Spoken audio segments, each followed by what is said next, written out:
Okay, so we are going to cover bead crochet, and to get started on bead crochet I thought it would make sense for us to do something with a really big yarn and big beads.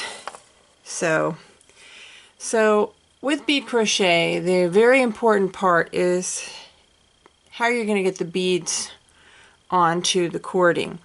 So you have to have a big enough hole that accommodates the beads, but also like this is yarn, it's very floppy. I put a little glue on the end to maybe stiffen it up a little bit to help me put the beads on it. Now with this, these are plastic pony beads. They are I actually had an order here. I just thought about it. I was like, let me keep the order. They are easy to put on here, so I'm just going to go ahead and thread them in an order that I wanted, and in this case I just did all the colors and then repeated. So now that's threading on, and then you're going to thread on a bunch of the beads, and it's best to thread on more than you think you're going to use and then have extras than it is not enough, because the best thing is to never detach the other end and just crochet off of your ball of or string or whatever, and not have a loose end. That way you have to guess how many beads, or you have to guess how much yarn. So I think it's easier to guess how many beads than it is the yarn. So, alright, so then to get started, I take the thread or the yarn and I do it over my pinky and around, and then I do around my thumb and here, and it creates this figure 8. And to get my slip knot, I go up and grab this yarn, turn the hook down and bring it through here, and then slip my thumb out. And that's how I make my slip knot. So I'm going to do it again. So around, and I'm holding the end, around the pinky, around the other fingers, around the thumb, hold it there, go under through this hole, grab this yarn, bring it through the hole, slip my thumb out and pull my knot, and that's my slip knot. Then I'm going to start crocheting. So to start crocheting, I again do over my pinky, and then I do around my finger twice. This is so that I can keep tension. There are other ways to hold it. This is my way. It's the way my mother taught me, and so that's how we are. We follow whoever taught us. So to do the single crochet stitch, all you do is take your hook with the hook opening to the top and go under the yarn, then turn your hook so now the hook is down and bring it through the hole. So again, your hook is facing up, then turn it, and my pattern that I'm going to do is 3 of them. So there. So now I have 3 single crochets. Then I'm going to grab a bead, slide it up, redo my yarn around my finger, and then I'm going to pretend like this bead isn't even there. 1, 2, 3. Time for another bead. Bring the bead up.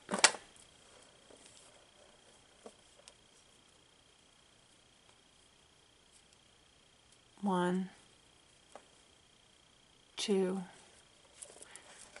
Thread. This yarn doesn't want to move nicely on my finger, so I'm going to just have to readjust the tension. So I said 1, 2, 3. Then another bead. 1, 2, 3. keep going.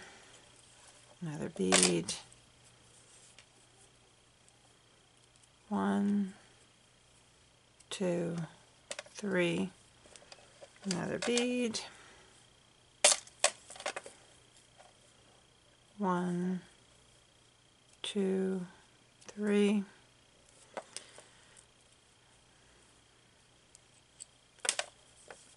Okay. 1, 2, 3.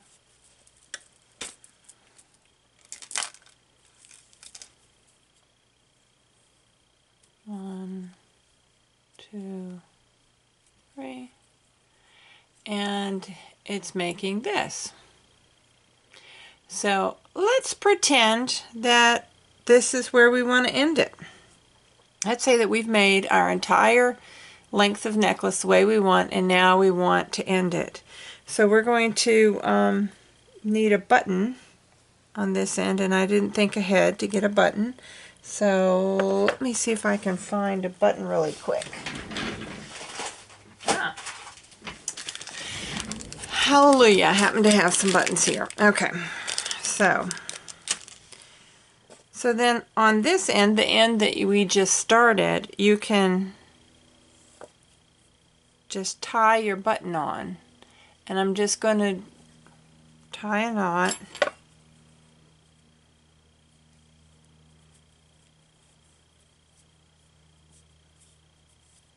I want to try and snug it up as close to the beginning of the crocheting as possible. And then tie another knot.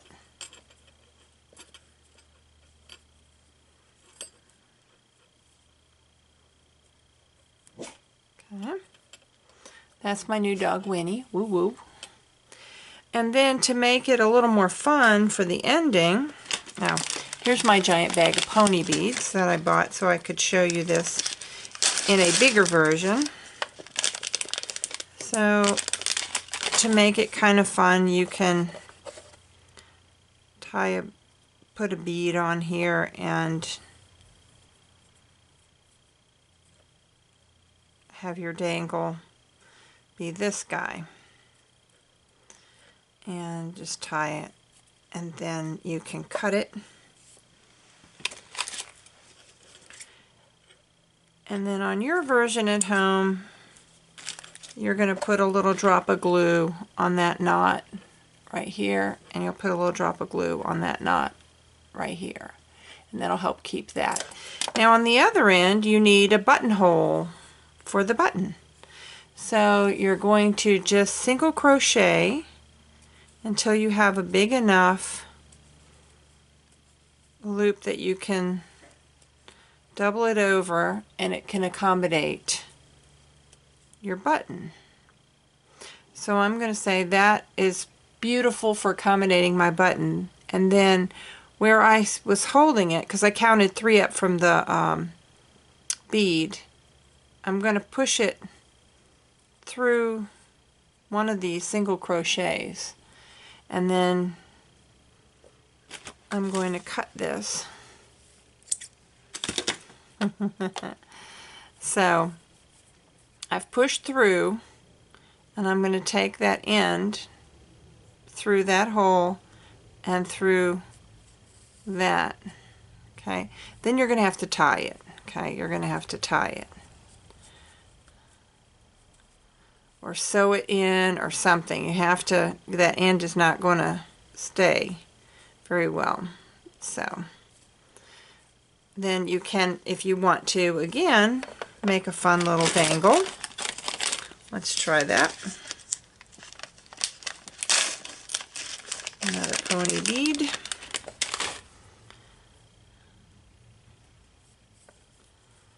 And tie a knot.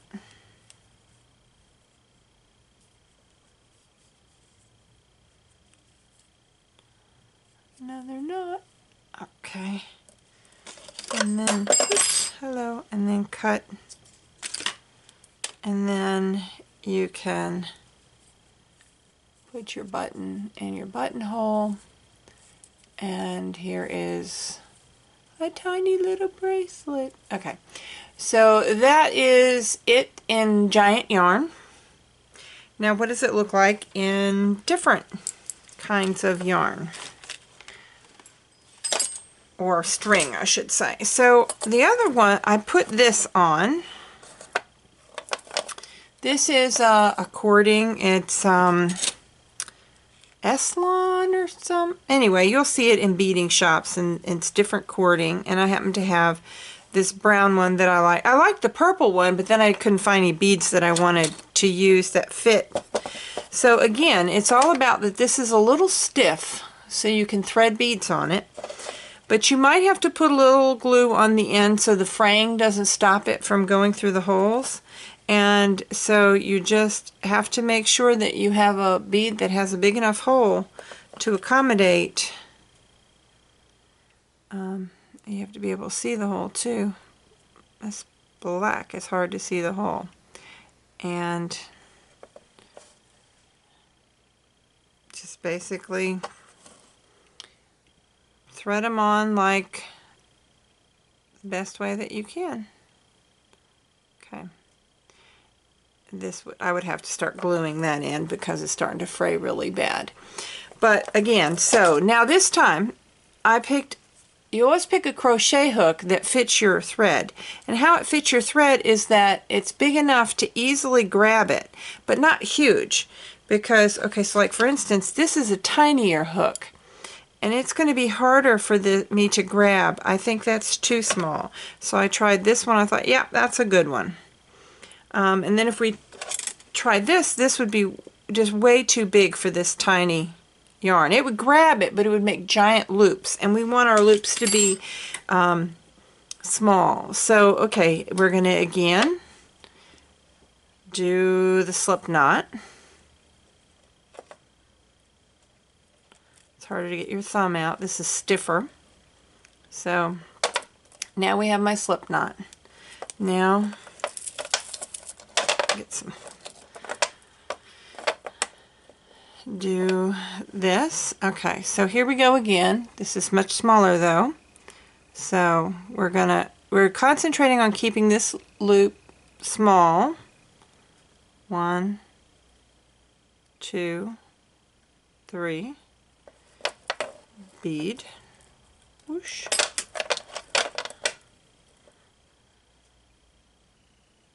Okay. 1, 2, 3. I need to get some more slack. There we go. Pulled some more slack. Okay. And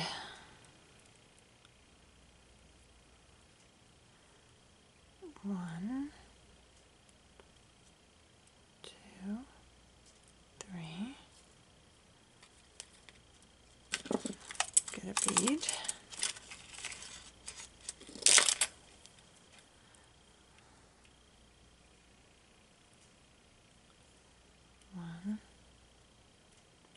Slipped out.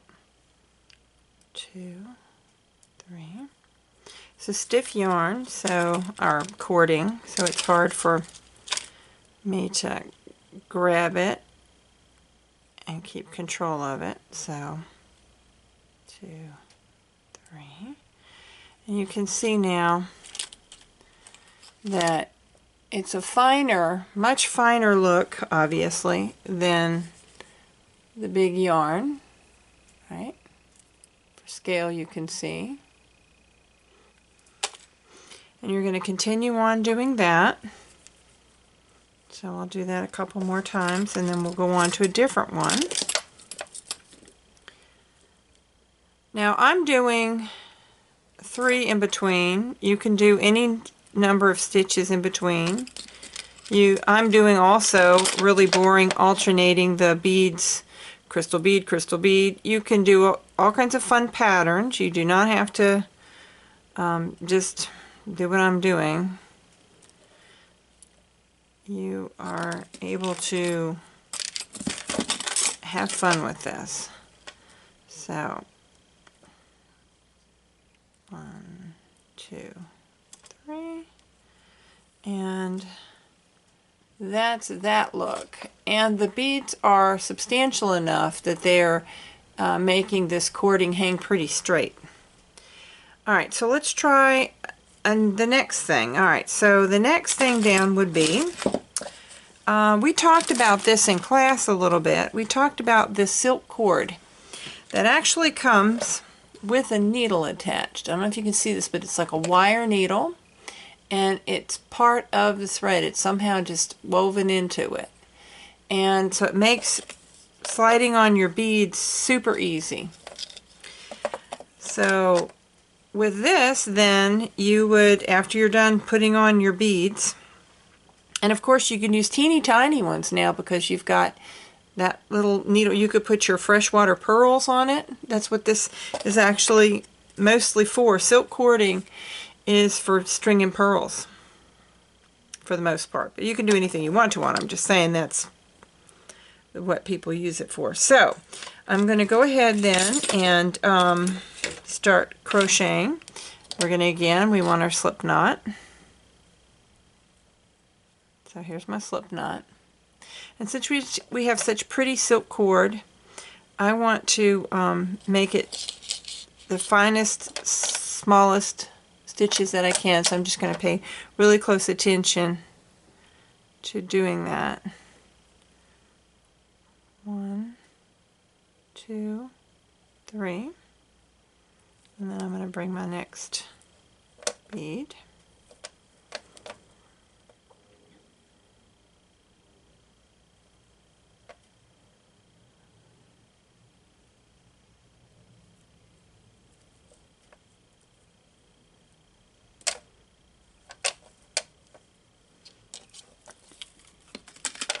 I need to give myself some more cording. There we go. Alright, pay attention. 1, 2, 3.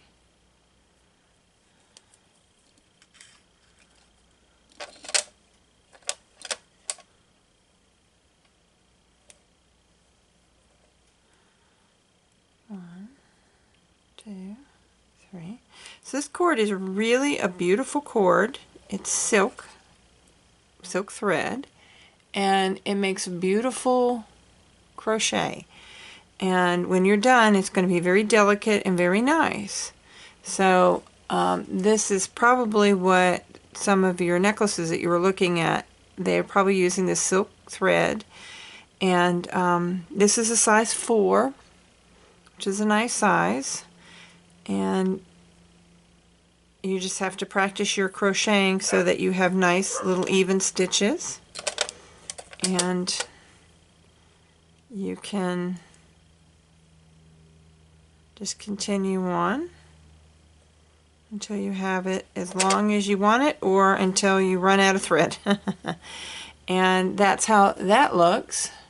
So then I thought, well, it would be fun for us to see if you can crochet with wire. So I happen to have this crazy spool of 34 gauge, which is teeny tiny. And I just put some seed beads on it, and we're going to do the same thing with this wire, and a tiny crochet hook, and make our slip knot. And everything with wire is a little bit wonky and hard, so alright, let's just give it a shot. It's so tiny I can hardly see it. 1, 2, 3, and then I'm going to bring a seed bead up. You have to use really thin. You could probably get away with 28, 26, but I found this 34 and I thought, well, let's do this. So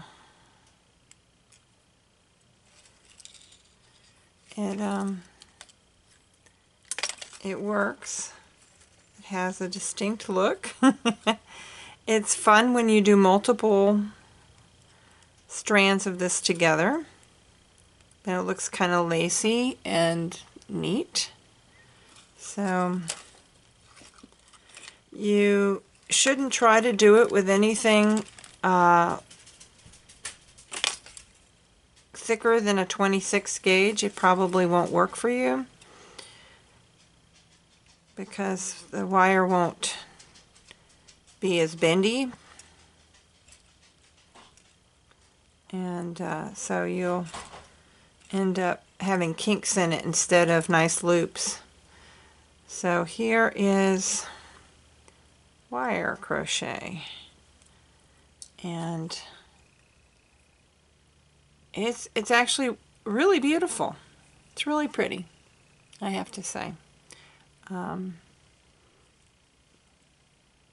Then you would finish your ends I would finish my ends by putting them in a fold over kind of end cap that I don't have one to show you what it looks like, but there's many ways that you can finish them. If you have enough end and you're going to do a bunch of strands, you can take them all together and you can crimp bead them. You can do all kinds of different things. You can treat it like you would cording or beading wire. So that is my little video on bead crocheting, and I hope that this helps you to get started on it, and I will bring the pony beads and stuff to class for you guys to practice with. Alright, and I will see you next time.